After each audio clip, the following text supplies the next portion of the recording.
Here is example 3 for solving linear systems using the substitution method.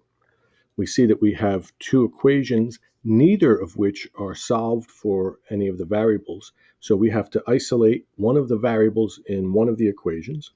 And we can do this for either of them, and it looks like x or y would be a good candidate. The second equation has coefficients of 1 on both of these. So I can solve the second equation for x and say x is equal to 3 minus y. Or I could have solved the second equation for y and said y is equal to 3 minus x. So either way is fine, and you can plug it into the top equation and solve for the variable.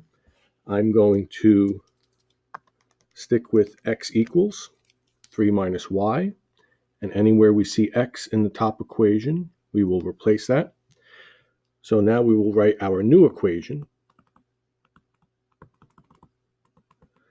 The x is being replaced with 3 minus y. Anytime we do a substitution, we should put parentheses there to say this is a substitution step.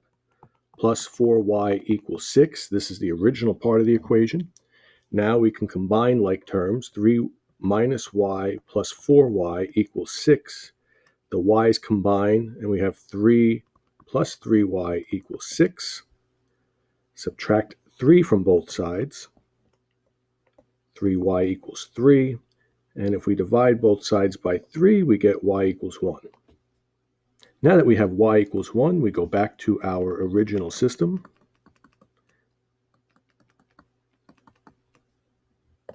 We're going to replace y with 1 in both of these, and we'll solve for x.